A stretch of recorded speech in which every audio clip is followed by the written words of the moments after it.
Alors, bonjour, bienvenue dans ma chaîne d'aujourd'hui. C'est toujours un plaisir de vous accueillir. Mon nom c'est Gisèle.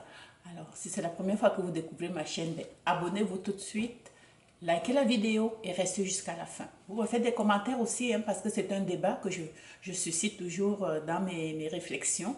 Alors, aujourd'hui, on va parler du matérialisme dans un couple. Dans votre couple, qui est le plus matérialiste? C'est quoi le matérialisme? Pourquoi certains couples sont plus matérialistes que d'autres? Vous savez, un couple matérialiste ou bien une personne matérialiste, c'est une personne qui accorde beaucoup d'argent beaucoup d'importance à l'argent. Ok? On sait très bien que sans argent, on ne peut rien faire. Ok? On a tous besoin d'argent pour réussir, pour survivre, pour vivre dans la société. Mais là où il y a souvent un problème, c'est que certaines personnes vont accorder tellement d'importance à l'argent que ça devient maladif. Vous allez voir des gens, vous allez au restaurant avec cette personne, je veux dire, il ne peut même pas t'offrir un café parce qu'il calcule l'argent, il calcule ce que ça coûte. Vous comprenez? Vous êtes dans un couple, si un achète un grain de sel, il va attendre aussi à ce que tu achètes du lait, il va attendre, il est toujours en train de calculer, ok? Donc ça sont des choses qu'on peut voir dans certains couples. Alors, qu'est-ce qui se passe? C'est que j'ai lu dans un article, c'est une étude qui a été menée dans une université américaine. Et puis, ils ont fait cette étude auprès de 1700, je pense, attendez, je vais trouver 1734 couples. Ok. Et puis, qu'est-ce qu'il en est ressorti de cette étude? C'est que ils ont constaté que les couples où les deux, l'homme et la femme, accordaient beaucoup d'importance au matériel, ces couples-là avaient le plus de discordance, ils avaient le plus de problèmes, il y avait le plus de conflits dans ces couples-là. Donc, dans ces couples-là aussi, c'est là où il y avait... la communication était toujours...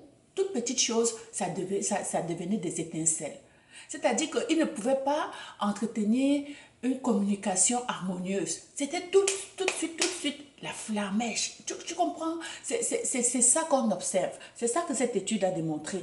On a aussi vu que dans ce couple-là, les relations, vous savez, dans tout couple, il y a des moments où il y a des conflits. Et généralement, on finit par s'entendre et par passer à travers. Mais on a noté que dans les couples où les deux sont matérialistes, quand je dis matérialiste, c'est matérialiste, ces couples-là, les conflits étaient difficiles à gérer. Okay? C'est un couple qui il y a toujours une tension. Quand vous êtes en présence de ces gens-là, c'est une tension qui est toujours palpable. Okay? On a noté aussi que quand il y a une situation, par exemple une faible réactivité du couple, c'est-à-dire que quand il y a une situation où on s'attend à ce que ce soit géré, tout de suite, c'est comme si chacun reste sur ses gardes et attend voir qui va régler la situation. Donc, c'est pas comme, normalement, dans votre couple, je vais dire, comment je vais dire, il y a un problème de plomberie. Ok, toi, c'est toi qui as remarqué le problème. Tout de suite, tu vas appeler le plombier pour réparer et puis tu payes. Tu n'es pas là pour compter, pour regarder si ton mari va payer ou pas. Tu payes tout de suite. C'est ça, être dans un couple normal. Mais dans ces couples-là, qu'est-ce qu'ils remarquent? C'est que leur attend pour voir qui va commencer, qui va régler le problème. Parce que tout est basé sur l'argent. Tout est basé sur qui va payer quoi. Vous comprenez? Tout est basé sur ça. Or, et on a aussi noté que ces couples-là où ils étaient de prime abord, quand vous les observez de l'extérieur, vous remarquez qu'ils sont riches, ils ont une grosse maison, ils ont de belles voitures, ils sont toujours tirés à quatre épingles. Mais eux-mêmes, ils ont toujours l'impression qu'ils n'en ont pas assez. Donc, ils sont toujours en train de se comparer. Toi, tu as fait ci, toi, tu as fait ça. Donc, c'est tout le temps, ça devient, juste même en faisant ma lecture, je me disais, oh mon Dieu, j'aimerais pas être en présence des gens comme ça parce que ce n'est pas sain. Vous comprenez, ce n'est pas sain. Aussi, eux, ils n'ont pas l'impression, dans les finances, quand ils font leurs dépenses ou bien quand ils font... C'est toujours de regarder, chaque fois que l'un fait quelque chose, il pense déjà aussi à l'autre personne, à sa femme ou bien si c'est l'homme qui a fait quelque chose, il pense déjà à savoir, ok, la prochaine fois c'est toi qui vas le faire aussi. Hein. Donc, tout de suite il va lui dire, hein, moi j'ai payé ça, la prochaine fois c'est toi qui payes. C'est quoi ça? Est-ce que c'est ça être dans un couple? Est-ce que c'est ça être dans un couple? Les couples qui ont eu la bonne cote, on a constaté, ils avaient 10 à 15%. Les couples où on a constaté que il y avait pas, le matérialisme n'était pas au cœur de leur relation, ces couples-là avaient une note de 10 à 15% supérieure en harmonie. Ces couples-là étaient beaucoup plus harmonieux que les autres couples. Donc, en final, ce que ça veut dire, c'est que le matériel, c'est bien beau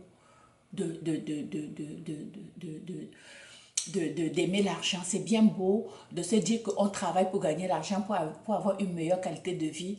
Mais lorsque l'argent devient le seul sujet de conversation dans un couple, il y a une dérive, il y a un danger. Donc, si vous êtes dans un couple, si vous faites partie de ces gens qui accordent beaucoup d'importance à l'argent, ou bien vous êtes toujours en train de voir, de chercher à ce que vous dépensez exactement les mêmes montants, c'est qu'il y a un problème. Vous devez vous asseoir, vous, le couple, l'homme et la femme, vous devez vous asseoir et remettre votre pendule à l'heure et mettre votre énergie sur des bonnes choses. Si vous avez des enfants, si vous avez des investissements en commun. Vous devez vous asseoir ensemble et se dire, oui, on ne va pas changer des êtres humains qui sont matérialistes, mais vous pouvez essayer d'atténuer en disant ceci. Vous répartissez tout simplement les dépenses, vous répartissez les charges dans le couple pour éviter que chaque fois, il y a cette tension dans le couple. Ok, vous n'avez pas besoin de toujours voir si l'autre va faire ce que l'autre a fait. Et aussi, vous pouvez avoir un compte où vous allez créer un compte commun pour la gestion de votre famille, de votre foyer. Vous n'êtes pas obligé, chacun peut avoir son compte.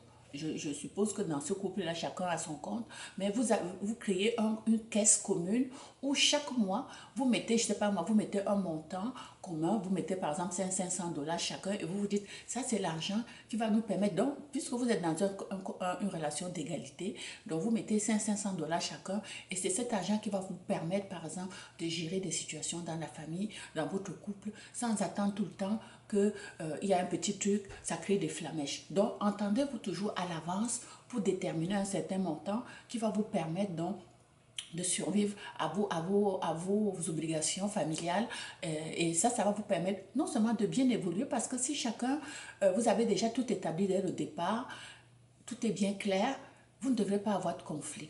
Alors j'espère que ce que je viens de vous dire, ça vous parle. Et si vous connaissez, si vous faites partie de ces gens, si vous êtes aussi quelqu'un qui est trop porté sur l'argent, faites-moi des commentaires, comment vous gérez la situation chez vous. Ou bien dites-moi si ce que je viens de vous dire, ça peut vous aider aussi. Ok? Ou bien si c'est quelque chose qui vous fatigue. Ou bien si vous êtes là-dedans, vous êtes confortable, vous aimez ça. Dites-moi, c'est toujours important d'enrichir la conversation. Donc, on va continuer dans le débat en ligne. Okay? Donc, je compte sur vous pour alimenter la discussion. Parlez-moi de tout ce que vous connaissez autour de vous qui sont matérialistes jusqu'au bout des ongles et qui, quand même, ils ont une relation harmonieuse. Si vous faites partie de cette exception, j'aimerais aussi savoir, parce que je suis sûre qu'il doit y avoir des exceptions, hein, des gens qui sont très matérialistes, mais qui n'ont pas de conflit. Si vous faites partie de cette exception, faites-moi des commentaires et on se retrouve la semaine prochaine. Ciao!